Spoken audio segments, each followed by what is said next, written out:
Hi guys and welcome to my channel. Today's video will be a little different from my regular content because I'm trying something different for a change. We will be exploring 3 disturbing artworks and the bizarre stories behind them and their creators. I've always been fascinated by the lore around some artworks, which is why researching for this video was pretty entertaining since I find all this extremely interesting. The artworks I chose for this video kept me up at night, and I want to share that haunting feeling with you guys too. Internet mysteries and dark topics like this one are always intriguing to cover, and I wouldn't mind making this a series if you guys like the video, so let me know if that's something you would like to see happen. I'll still be making my regular videos as well, but I want to expand on what we can explore and do on this channel. I would also like to issue a content warning as well as a trigger warning before we start. As the title of this video suggests, I will be discussing and showing very unsettling artworks that depict gore, nudity, and other very disturbing imagery. There will be talks of suicide, murder, cannibalism, and other sensitive topics, so proceed with caution. Viewer discretion is advised. Before we get started with the video, I would like to introduce our sponsor, Skillshare. Skillshare is an online learning platform with thousands of inspiring classes ranging anywhere from illustration to creative writing to even graphic design. Now is the perfect time for you to check out their unlimited catalog of classes that include video lessons and class projects. Skillshare offers you various different workshops where you can join your teacher and fellow students in learning a new skill while getting feedback straight from the community. I'm currently working on improving my watercoloring skills, especially when it comes to painting flowers, which is why I took the class Watercolor Blossoms by Anna Bucchiarelli. She is a professional illustrator whose art I admire, and taking her class really did help me improve with my watercoloring techniques. Another fun fact is that I'm actually a teacher on Skillshare as well, and I have 3 classes up from portrait drawing to anatomy. So if you like my art, please consider taking my classes. Skillshare is really affordable with their membership being less than $10 a month, so I highly recommend trying it. The first 1,000 of my subscribers to click the link in the description will get a free trial of premium membership so you can explore your creativity without any ads or distractions. Thank you again Skillshare for sponsoring this video. Now that we have the intro out of the way, let's get into the video.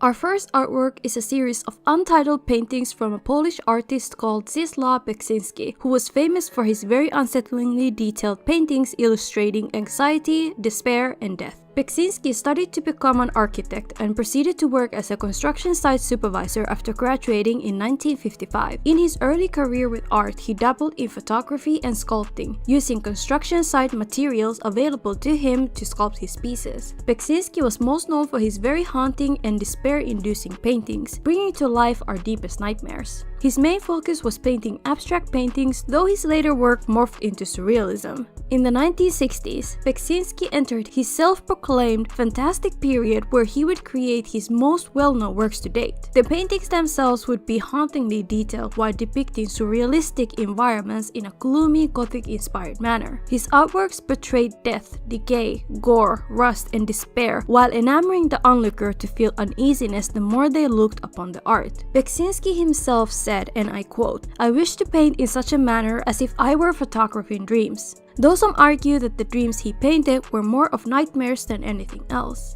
Despite the eerie art he created, Beksinski insisted that some of his works were misunderstood by the masses, as he wanted to portray a more optimistic and even humorous side with some of his pieces. That being said, however, Beksinski has also said that he did not know the meaning of his artworks and was reluctant to even hearing the interpretations others had for them. Because of this, he never titled any of his paintings, and according to some sources, he even burned a large selection of his artworks without leaving any documentation of them because of how personal they were to him. Unfortunately, as the years went by, Beksinski's life took a tragic turn when his precious wife Sophie died in 1998, and subsequently, a year later, his son committed suicide.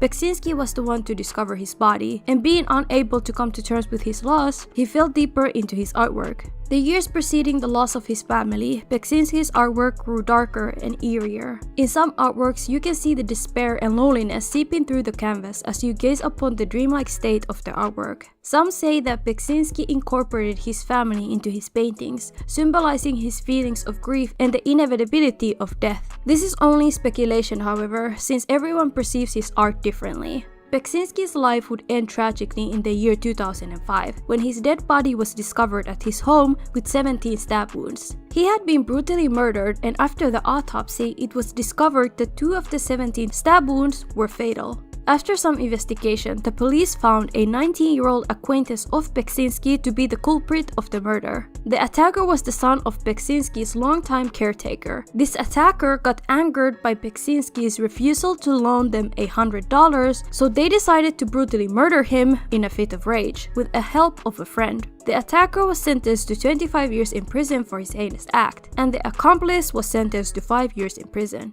Though Beksinski's life was littered with tragedy, his legacy will live on in his eerie yet beautiful artworks and paintings.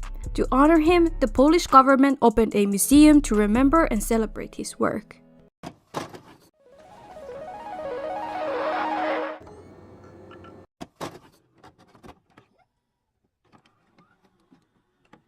The second artwork we're covering is called The Left Hand by Theodore Géricault, but before we deep dive into it specifically, let's explore Theodore as an artist first, since that's the most fascinating part for me.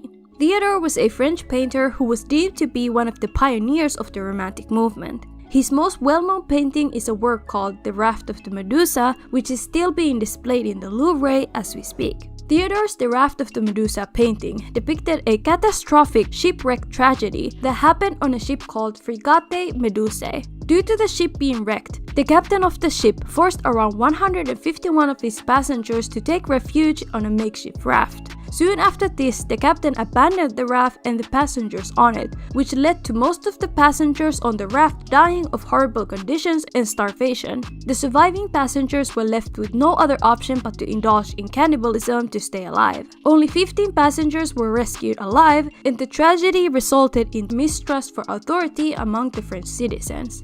This brutal depiction of reality and tragedy in Theodore's painting put him on the map and launched his career as a renowned painter. The interesting part was how Theodore was able to make this brutal yet realistic painting in the first place. Well, Theodore used to practice something called still life, which is the act of painting an assortment of inanimate objects like flowers, fruits, or household items from reference to improve. I wouldn't have added Theodore to this video, however, if he did just regular still life practice like a normal human being. Theodore used to buy specifically human corpses and body parts from the morgue so he could stack the dismembered limbs together to be drawn. He created an art piece called Study of Truncated Limbs, which is extra disturbing knowing that the references he used were real body parts of actual humans. Similar to this, he created various other artworks of either cut limbs, dismembered heads, or decomposing body parts to practice for his upcoming painting, The Raft of the Medusa. Some sources say that Theodore would keep the decomposing body parts for weeks so he could reference them to get the best result for his upcoming masterpiece. The interesting part is that the painting that later did get coined as a revolutionary masterpiece did not have any severed limbs or dismembered heads in it at all. Was it really for practice, or was it his morbid curiosity that led him to paint corpses and dismembered limbs? The act of him using real dead bodies as inanimate objects is so dehumanizing, yet Theodore had a thing for dehumanization as he went on to create a series of 10 portrait paintings of the quote-unquote insane. I say that loosely, as back then people didn't know much about mental health, and it's hard to say if these patients were really what they were accused of being. That being said, in his quote-unquote insane series, he painted the patients of his doctor friend in hopes of capturing the mental illness of the subjects he chose in his canvas.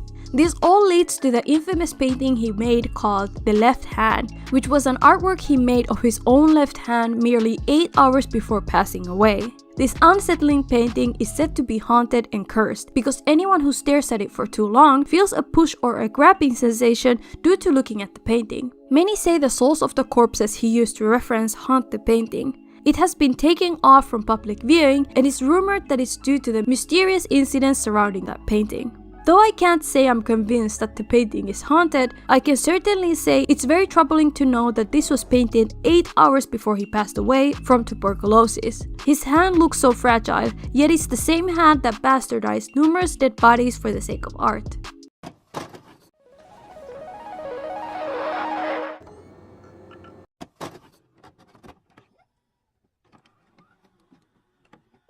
Last but not least, we will discuss the untitled works of Yuko Tatsushima.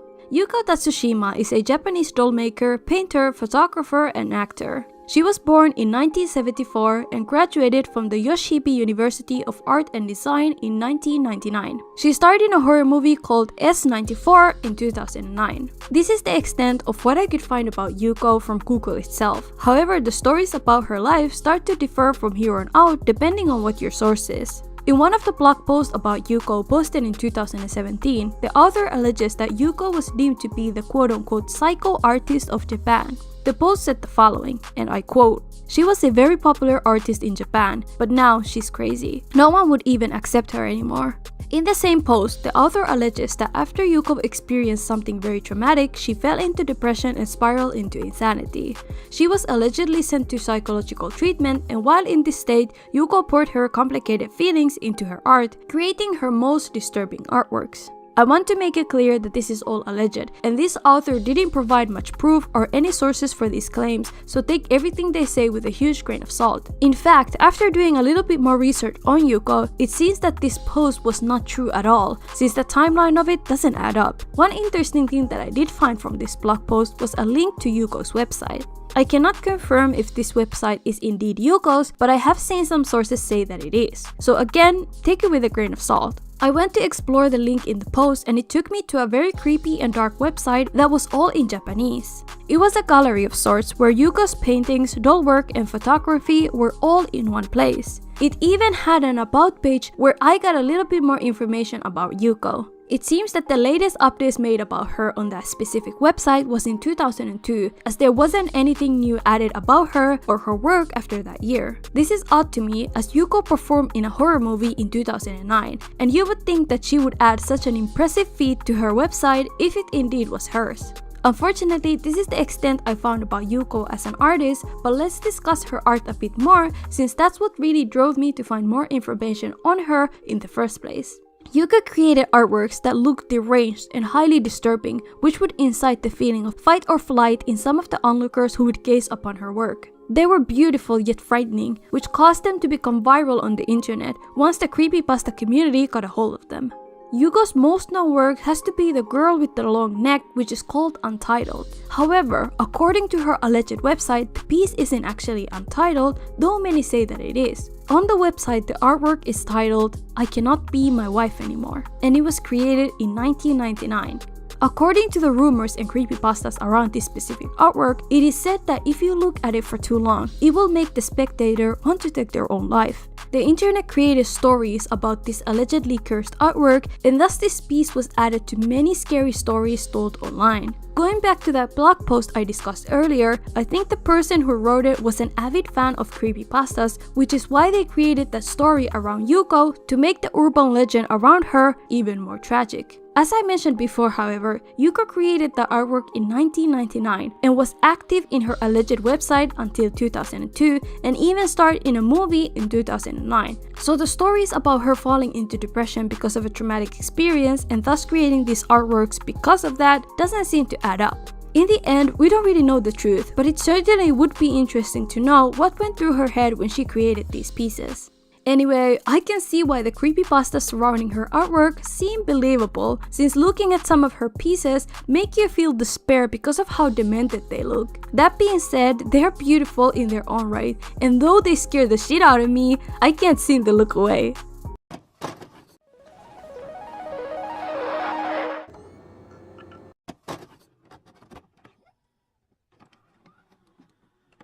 I hope you guys enjoyed learning about these different artists and their artworks despite their stories being very morbid. I find videos like this one pretty interesting myself, and I'd like to know what you guys thought of it too. Please let me know if this is something I should turn into a series and what that series should be called. Shout out to my lovely patrons, Shannon, Glitchy Garbage, and Breer T. I appreciate your support so much. If you want to support me further, please consider becoming a patron. You will get a shout out on my channel, and you're supporting me directly to bring you new content. Shout out to Skillshare for sponsoring this video. What do you guys think of all this? What about the stories behind these artworks? Let me know in the comments. Bye!